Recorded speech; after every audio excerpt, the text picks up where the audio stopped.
Hello together and welcome to our presentation today. Now before we start discussing about effortless event filter mode, please let us introduce ourselves. I'm Andreea and I have joined 𝐾𝐞𝐯 Romania 3 years ago. Since then, I have been working on a solution that allows us to trigger notifications based on customer preferences. In other words, make sure that the right notification reaches the right customer at the right time. Now, please meet my colleague Alin. Thank you. Hello, everyone. I am Alin. I am an IT area lead at 𝐾𝐞𝐯 Romania. I'm sorry about that. I am not Alin. I 𝐾𝐞𝐯 Romania. I was holding in the IT industry for 15 years now.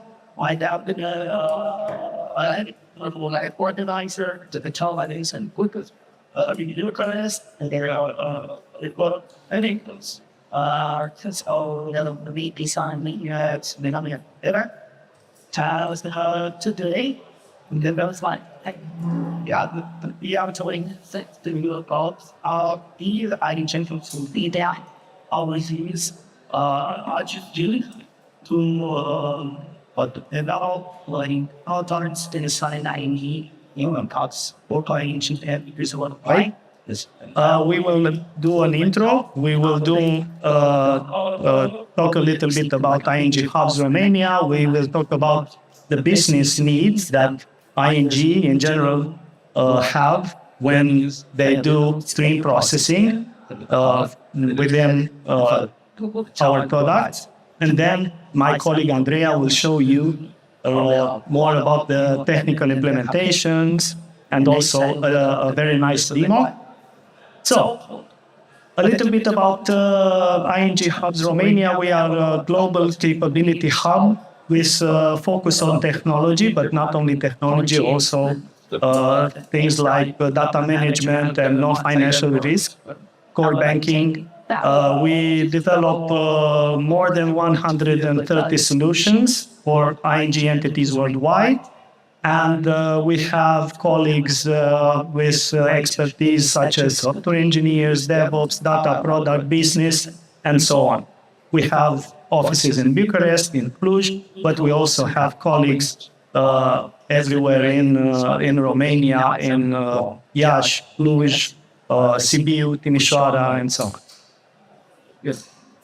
So, together with my colleague Andreea, we are working on a product that is called Engagement Suite. This is a platform, it's a multi-service product on a multi-service microservices architecture that deliver notifications to 𝐾𝐞𝐯 customers and also to ING employees worldwide. Notifications such as email, SMS, and push. And this is one of the products that needs a very powerful solution for streaming events that are coming from different products, different solutions in ING that require to send a notification by email, SMS, or push to the customer or to an employee. One of the examples, one of the business use cases would be to send a notification through this product by a request, by sending a single request.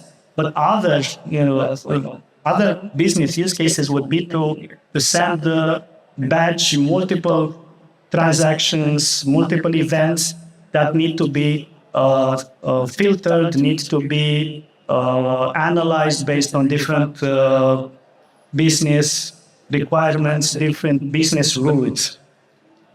Other business needs would be, for example, other products that do business banking or cross-border payment solutions. For example, you might know that when you do a payment in a different currency than the one that your account is, you will get a notification saying, hey, you did the transaction in this currency, in euro, and the conversion was done at this exchange rate.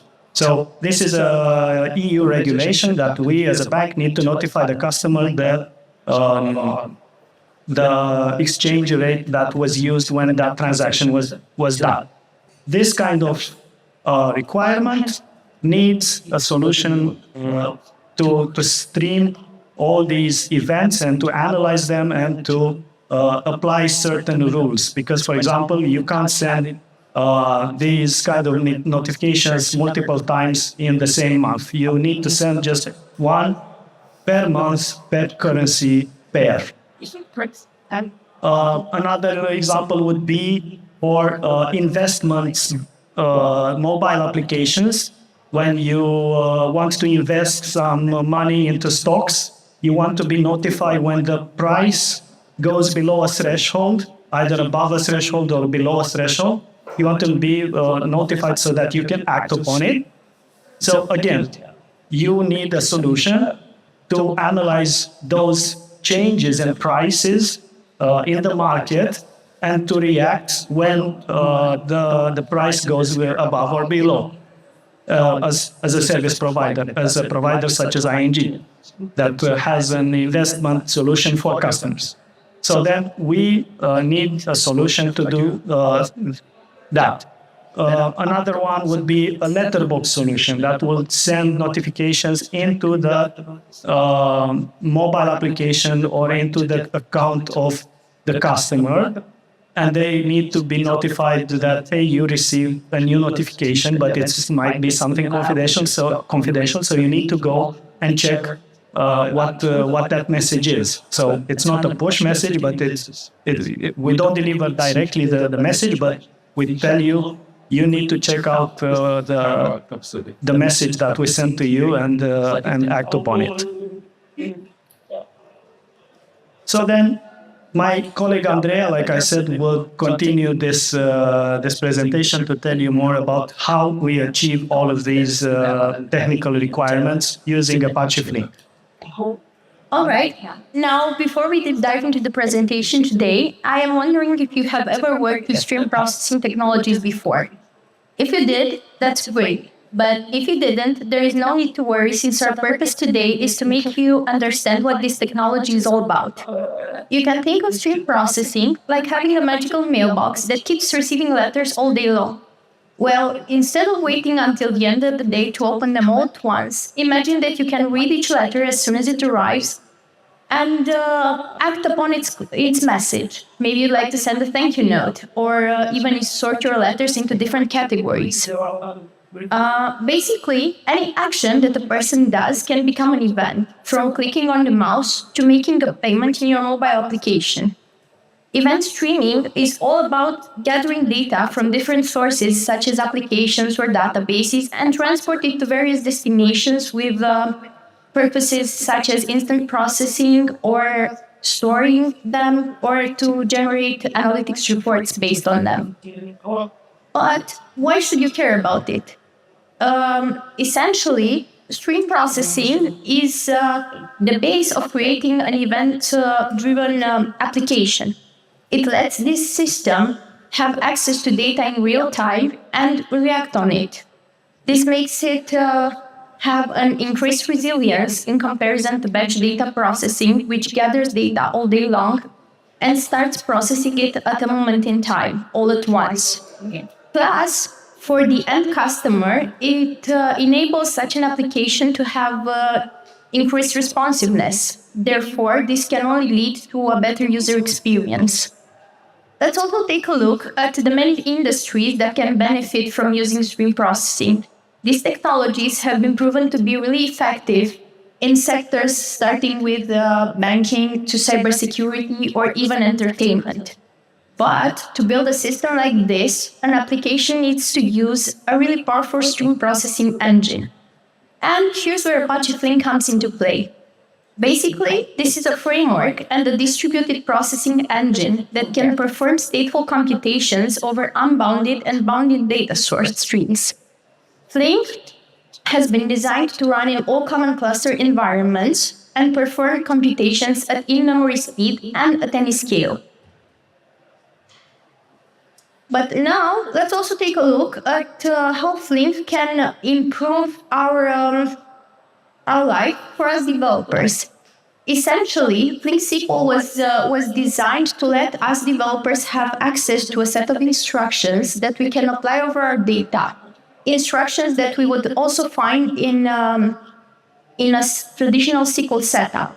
You can query your data, you can filter it, you can transform it, aggregate, or join it with data coming in from other data sources, such as other Kafka topics or other databases. But what do you do if your logic is so complex that you cannot simply express it via query language? Here's another point in time where Flink proves its flexibility by allowing us developers to create our own user-defined functions.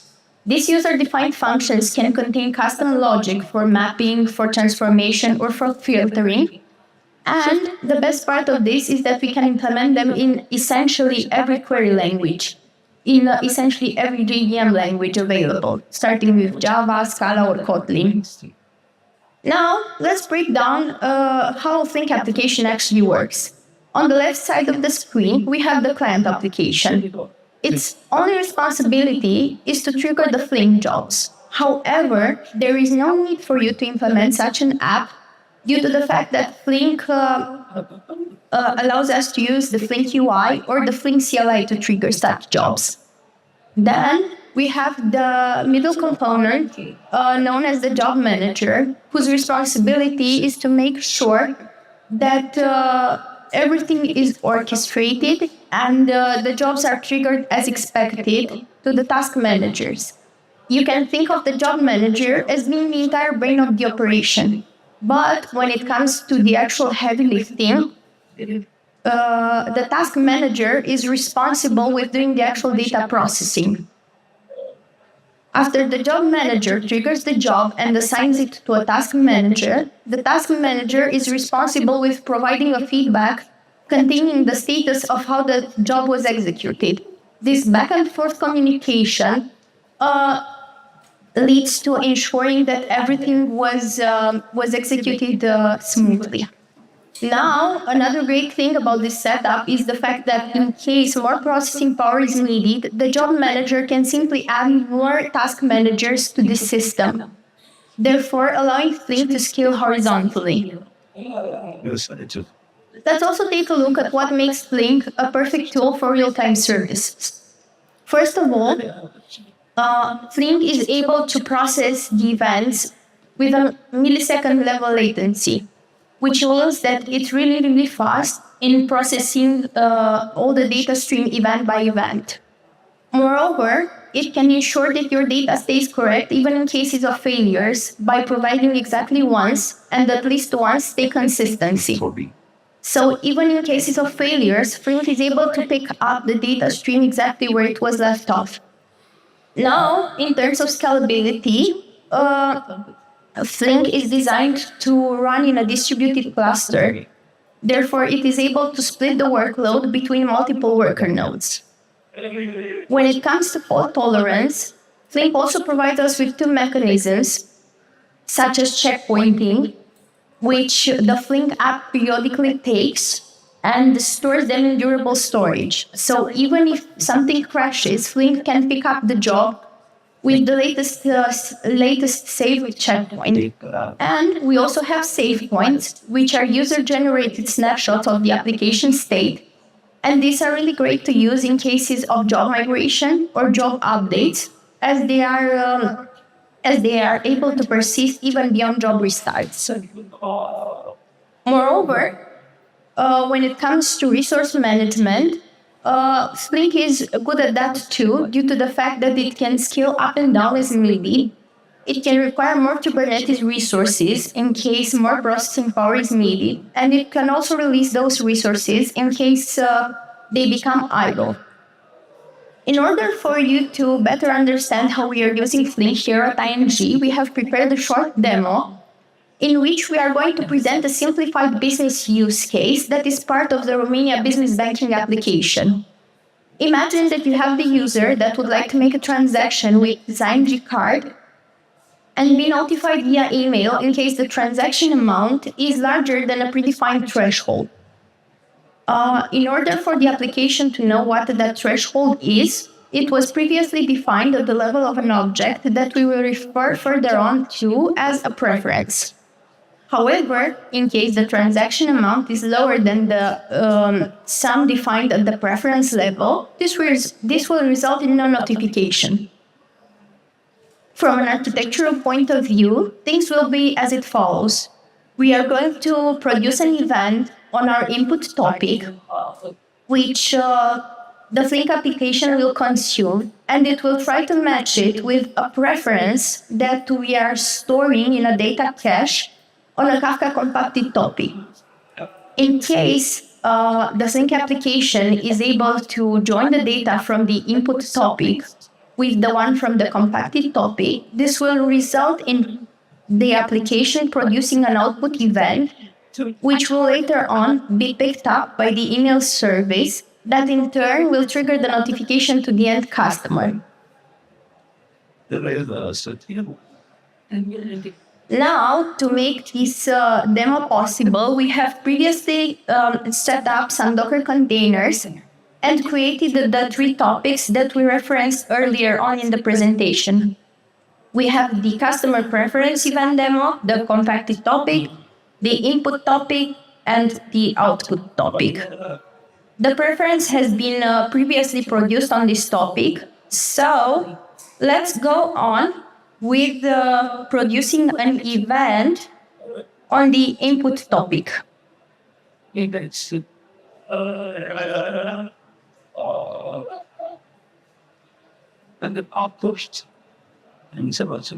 After this message is produced, it is going to be picked up by the Flink application, and as a result, it will notify my mailbox, which is the recipient of this notification.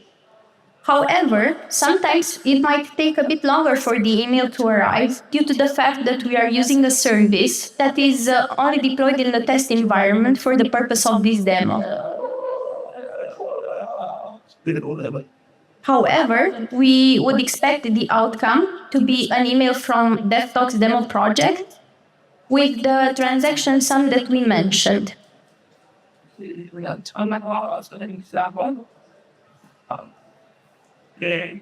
You can see here that the event was picked up at this exact timestamp by the email service.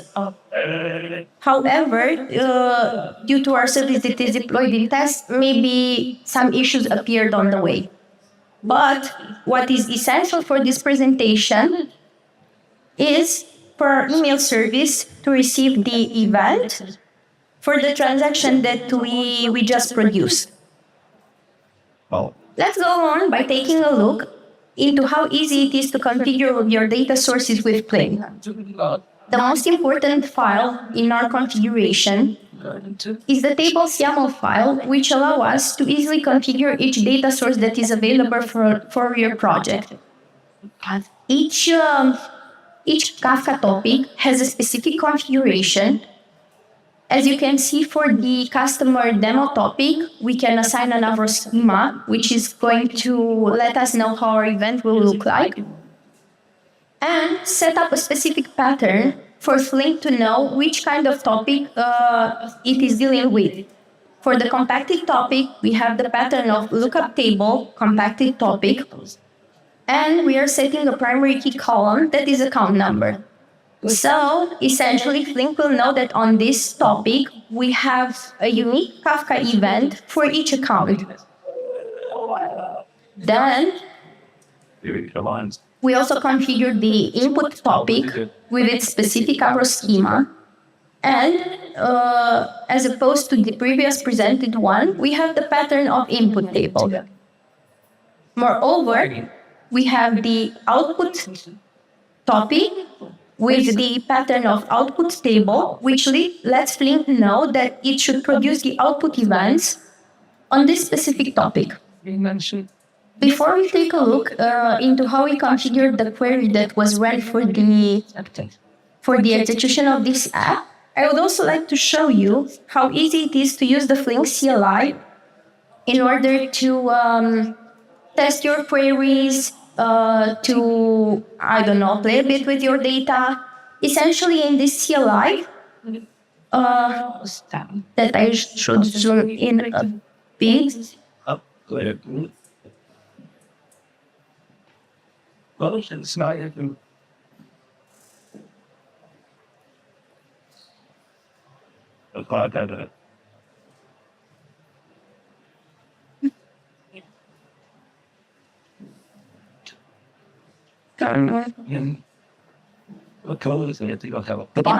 Sorry?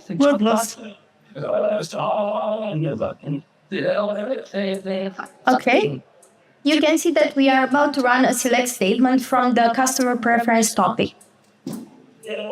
After this is executed, the result has the form of the table, where you can notice that we have a specific preference for each account. Now, if we go to the Kafka topic and produce a new preference for a new account, we will be able to see that due to Flink's refresh capabilities, the new preference will be present in the results from the table.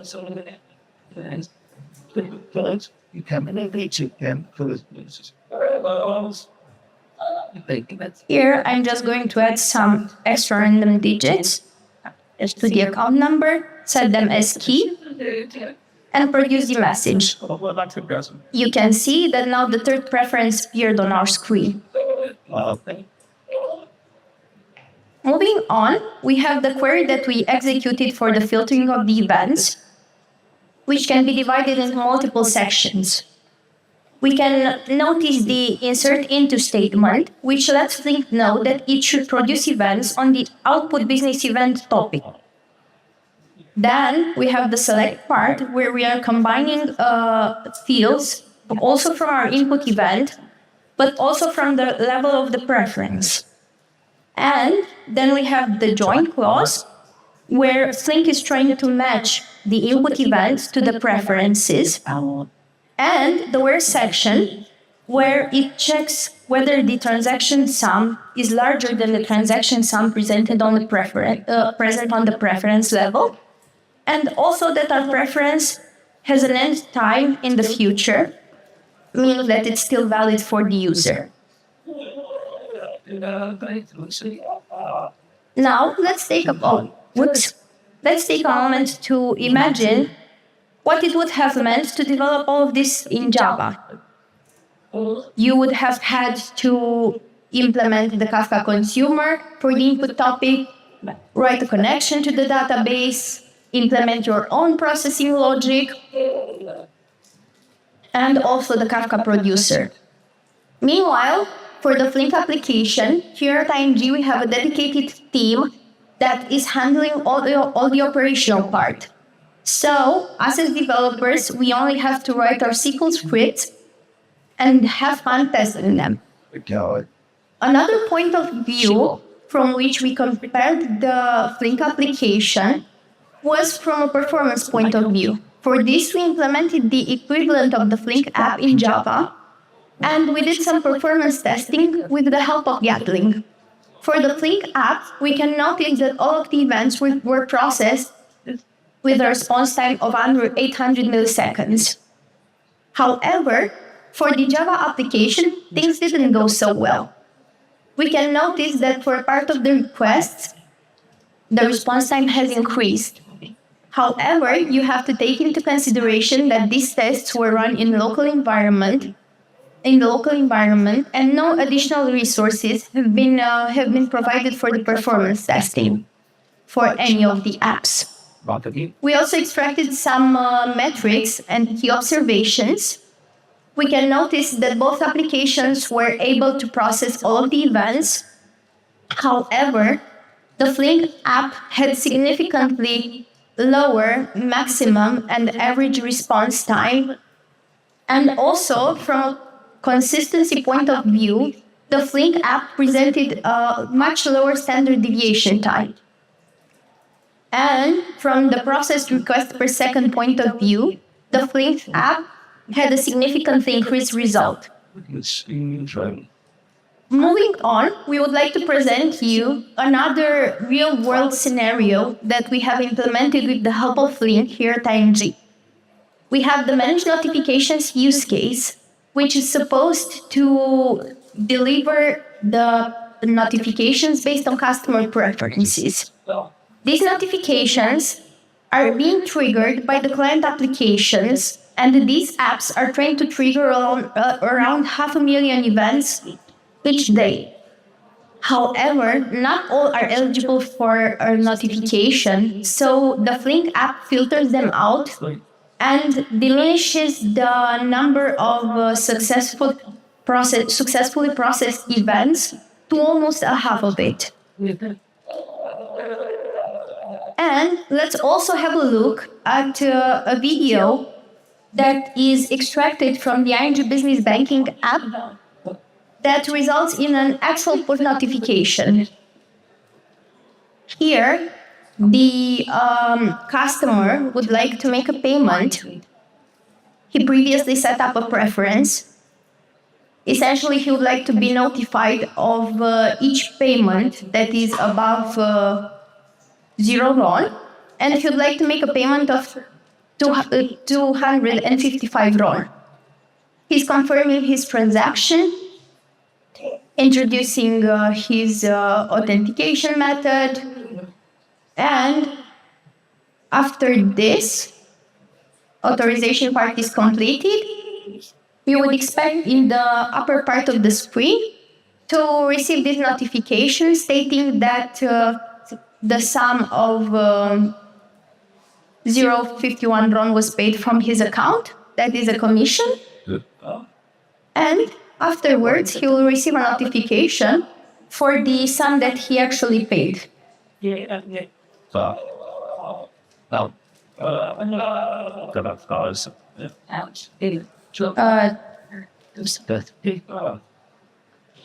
one.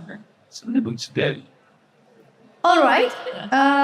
The part of the demo is complete, so I'll let my colleague Alin go on with the conclusions for today.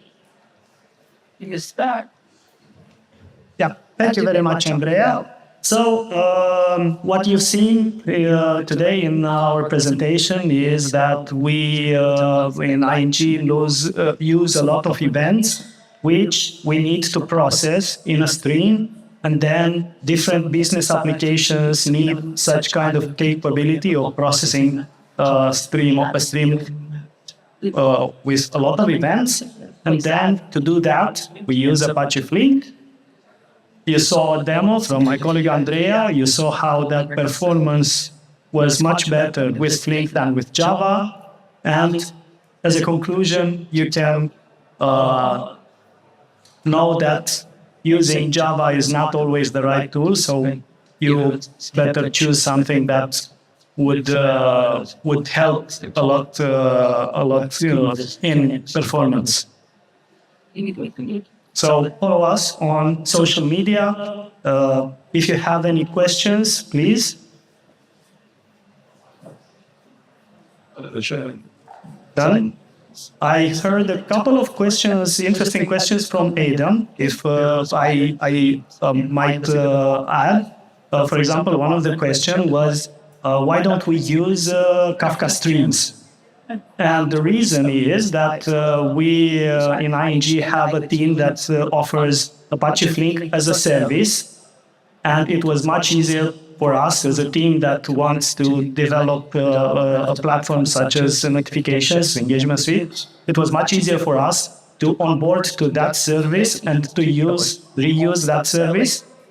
So our time to market was much faster that way. But it's a good idea that we might investigate Kafka streams to see if we can improve even further, or if maybe that's even better, a better tool to do this.